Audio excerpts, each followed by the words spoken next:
G'day, I'm Warwick Schiller and welcome back to another episode of The Principles of Training.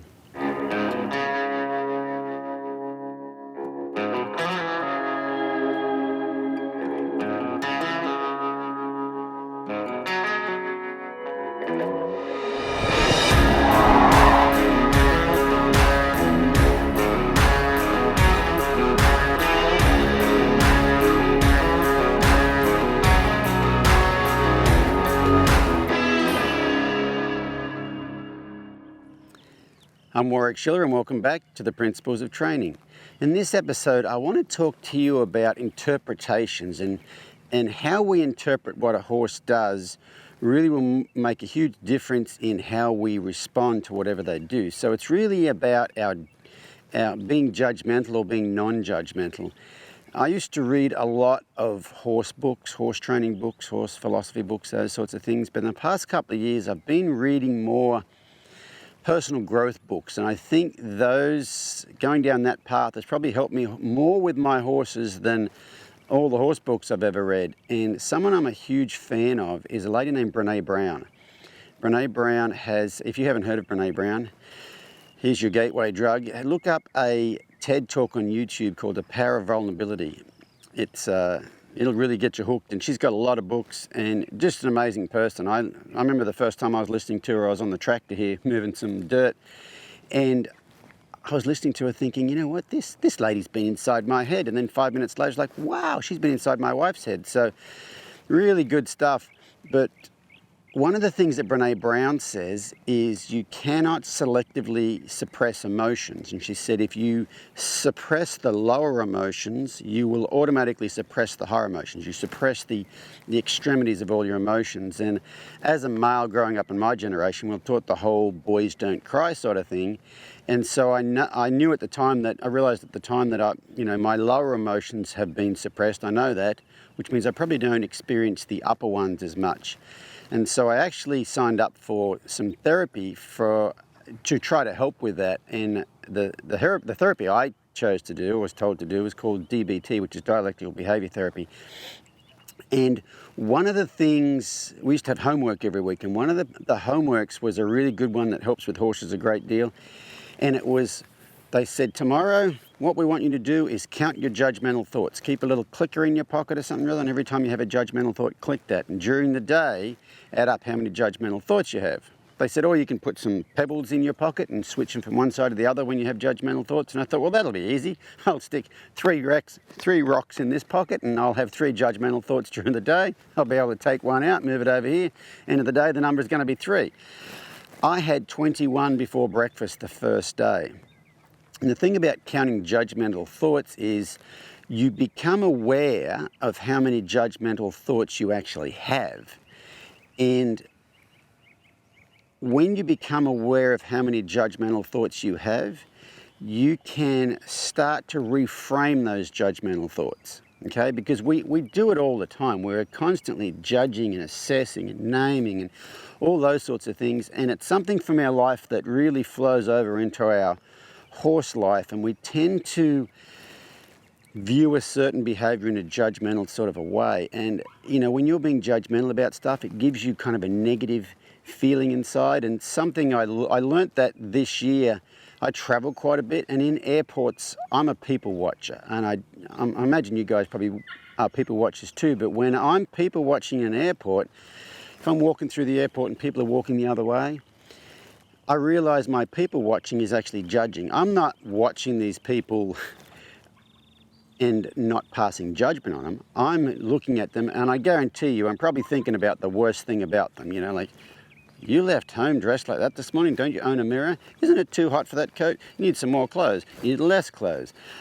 That's an ugly sweater. Whatever. You just have those judgmental thoughts. And so this year what I've been doing in airports is I've been walking along, and every person that's coming towards me, I look them in the eye and I think to myself, may you be happy.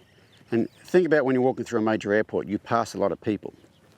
And while I'm walking along there, I just look them in the eye and I think, may you be happy, may you be happy, may you be happy, may you be happy.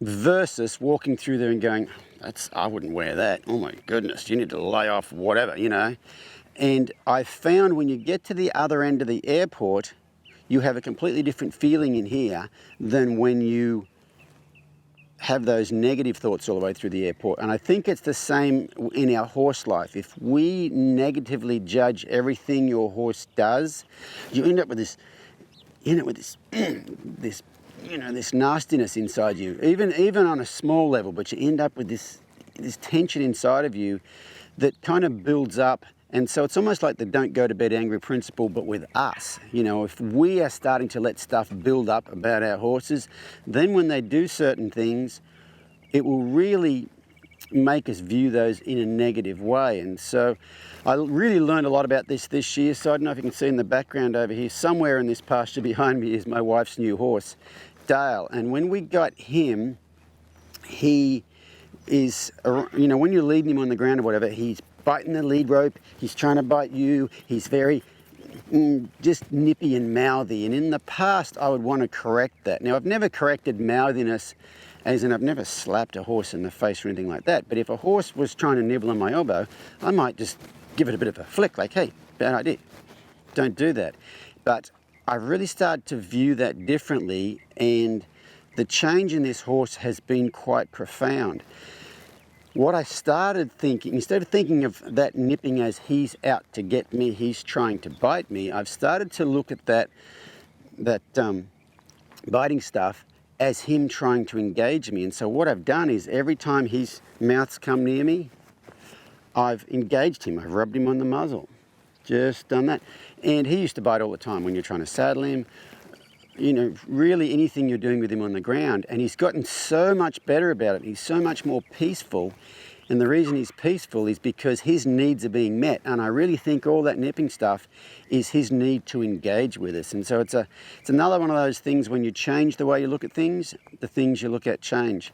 So I'm going to go out here and, oh, there he is over there. I'm going to go out here and catch him. And I'll just show you what that looks like. Because when I used to catch him, you'd go to put the halter on and it was in his mouth. He was trying to bite the halter, he was trying to bite the lead rope. He was just frantic about that sort of stuff. So I'll go out and catch him now, and then I'll show you some of the other things I've done with him that have really, well, the first thing I had to do, I had to change. I really had to change how I thought about things, but I'll show you the things I've done with him that helped change him a great deal.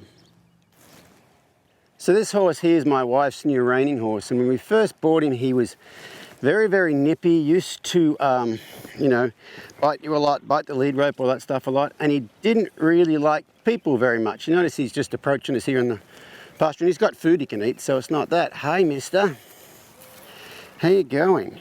Oh, are you a good boy? And so this horse used to, he's probably going to pick that lead rope up with his mouth, he may not, but this horse, when we first got him and brought him home, and the first training we did with him was we turned him loose in the round pen, and my wife sat on a bucket in the middle of the round pen, and, oh, you're going to play with that, are you? And it took 3 days before he would actually come over and engage with her. And when he did, he was kind of, nippy and carrying on. But the big thing with this horse is he was always had to have his mouth on something, and right there, that's what I would do. Every time he came anywhere near me, I would just rub on his muzzle and go, hey Dale, how you going? If he tries to nip, I'm not going to buy into it. That would be a judgment. He's just trying to engage me. It's his way of saying hello. His mouth is his fingers. He's kind of saying hello. So I'll just rub on him right here. And I've made a point of doing this every time I've been anywhere near him. There we go. Anytime I've been anywhere near him, and so it hasn't been like when I'm thinking about it. Like right there he comes back, I've just got to rub on him right here. How you going? Yeah, you're a good boy. And it's really gotten to where the whole thing's gotten, oh, you want to come back and say hi? The whole thing's gotten a lot less. Now, it looks like right now he's still a bit of a pain in the backside. He's only in the pain in the backside if I think of that as being bad. I'm not thinking of it as being bad. I'm thinking of him as trying to engage with me. Come over here, mister. And the other thing is, when I go to put the halter on here in a second, he's probably going to bite the halter. I'll just grab it and stick it on him. He's probably going to bite the halter.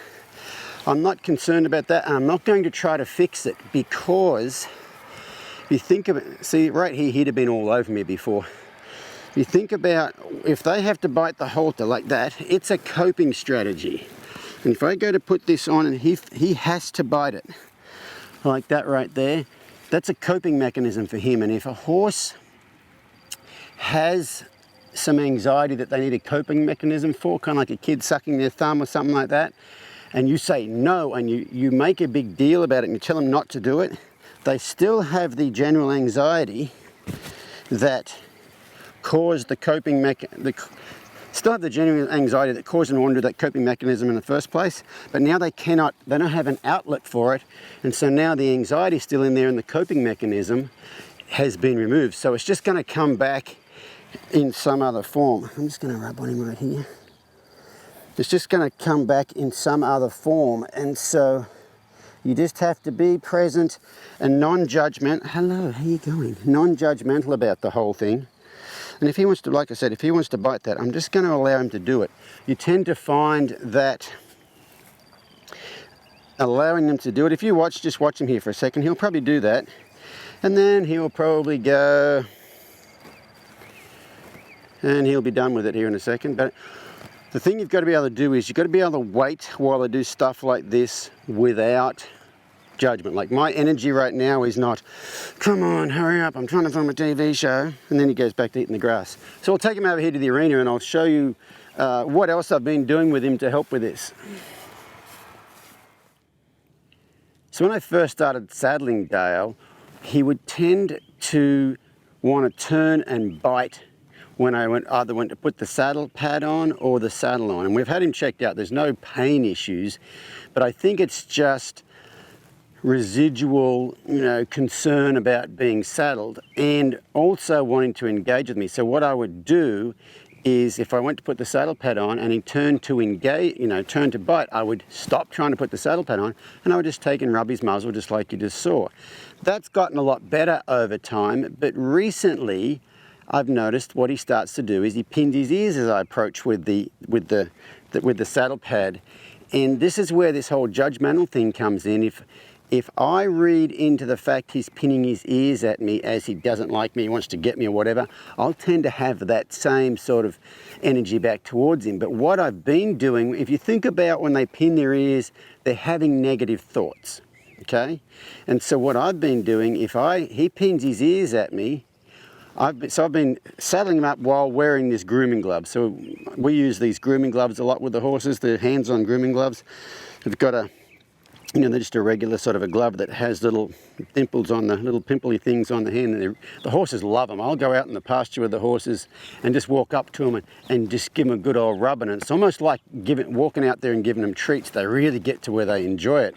So what I've been doing with Dale is if I go to put this saddle pad on and he pins his ears at me, I will then, instead of putting the saddle pad on, I'll reach up with his hands-on glove and I'll rub him on the neck until I find his itchy spot. And I'll keep rubbing it until his ears go, ugh, and his ears go forward. And so right then, I've changed his mind, okay? But I didn't buy into it negatively. I didn't judge the fact his ears were pinning, that he was being bad or something I needed to fix. I'm thinking, okay, he's having some negative thoughts right now. I want to change them into positive thoughts before I go any further, which is kind of the don't go to bed angry principle. So I'm going to go and grab him now and I'll show you what I mean. But the reason I talked about this without him, this horse, and I just experienced a little bit of a minute ago, this horse is a walking, four-legged, are you present machine, because that's about as mouthy as he's been for a long time. But I was half talking to you guys and half dealing with him and half talking to you guys, and my mind wasn't completely right here. And I found with this horse, if I'm very, very present, there's a lot less of that stuff. And I think that biting and stuff is almost, hey, over here, hey, hello, can you bring your attention right here instead of thinking about other stuff? So let me grab him here and I'll show you exactly what I've been doing with the saddling process. So I don't normally saddle him out here. Normally I saddle him over in the barn, and I usually do it not tied up. I'm only saddling out here because it's easier to see out here. So I'm just going to watch his expression right here when I bring this saddle pad out, and that's not really pin his ears. He wants to have a bit of a sniff at it. Now what I did with him for a long time was I go to put this saddle pad on, he'd bring his nose over here, and he might have a little bite on it, and I would just let him bite it. If you need to bite that, you can bite it. And in the past, I would have, see that right there? In the past, I would have said, you're crazy. Now, see this right here, let's say he was pinning his ears. He's not, but what I would do is I start rubbing him like this. You just stay away from the saddle for just a minute. I would start rubbing him like this, but just watch his expression. Ooh, see right there, his ear went forward and he kind of went, oh, that feels good. I would just rub him until his ears did that, if he pinned his ears at me, which he didn't today. But that whole letting him, hey mister, letting him bite that saddle pad, I know it sounds crazy and you think, oh, you teach him to bite it, but I've found that when you let them bite things like that, they release that urge to do that. So just grab the saddle here and see what he's going to do. There we go. There's the kind of the ear pinning thing. So then what I would do is I come over here. Now he thinks the saddle's going to go on. I'm just going to come over here and rub on him until his expression changes for the better. Like that. See, he no longer thought those negative thoughts. So I'll just step away, step back towards him with the saddle. His ears kind of pin. I'll just rub on him. Right then, his attention went off thinking bad thoughts about this saddle. You're going to... Let's hop away from the saddle rack for a second. Over here. Good job. I'll step away, walk up from the saddle. He has that grumpy kind of a look about him. There you go. See, his expression's completely changed. Step away, walk up here. You probably don't want to bite my saddle. If he has a bad expression, I'll just rub on him to see that ear went forward. Very good. That's when their thoughts have changed. And these hands-on gloves are great for this stuff, like especially right here under their throat right here. They love that. So what you can do is anytime, I don't mean you need to use these hands-on gloves, but anytime you see your horse have a negative thought, let me just put this saddle down for a second so I can talk about this. Anytime you see your horse have a negative thought, instead of saying, knock that off, don't have that negative thought, that would be like your kid saying, you know, something scares me or whatever, and you telling them, hey, don't be scared, or, you know, getting after them because they were scared about something. So anytime you see your horse have a negative thought, what you can do is you can change that thought. Something else, Dale had all sorts of these issues. Something else Dale used to do, so it's summertime, they're living outside here, but when we first bought him it was winter time and they'd be turned out in the daytime and in the barn at night time, and he'd be in there having his food because our horses have slow feeders and have 24-hour access to food, and he'd be in there eating, and I'd go in to put his blanket on. What in America you'd call it a blanket, in Australia you call it a rug, in New Zealand you call it a cover, and in the UK you call it one of those three things, and I can't remember which one it is. But I'd walk in there with his blanket to put on him, and he would pin his ears at me. So I'd put the blanket down and I'd come over to him and I'd rub on him until he started to go, oh, that feels good. Then I'd go back and I'd pick the blanket up again, and then he'd pin his ears at me. So I'd put it back down, go over to him, rub on him until he went, oh, that feels good. Then I'd go and get the blanket, and after a while I could walk up to him while he was eating, put his blanket on. You can hop over here if you like. I'd walk up to him while he was eating, put his blanket on, and do it up, and he didn't pin his ears at all. But it all has to do with just changing your perception of what you think's going on. And this one here, he's been, you know, like I said today, he wasn't near as good as he has been, but I really think that, like I said in the very beginning of this series, horses can almost read your mind. And this one right here, if you are not present, whenever you're not present, he seems to get more and more mouthy. And so, like, he's a very, you know, he's like a guided meditation practice. He's very, very good at telling me when I'm not present. And I really would urge you to try to look at, just from this whole session today, look at behaviours completely differently, and you'll find that when you change the way you look at things, the things you look at change. Hello, mister. Yes, you're a good little man, aren't you? Yes, you're a good little man. But yeah, if you can really change that sort of thing, you know, like you saw the way he walked up to me in the pasture today.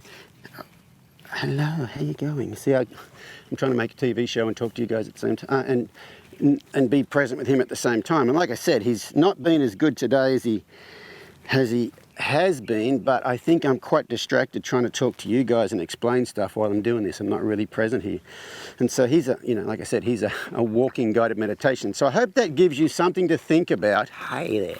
Did you see right then? I was almost tempted to say no, going back to my old training. So hopefully that gives you something to think about so that you look at the issues your horse has, especially attitude issues. If you look at those completely differently, it really might help you change those attitudes without actually trying to fix them. You're actually trying to help your horse through these situations and not tell them no, that you can't do that, but be empathetic and understand why those things are happening.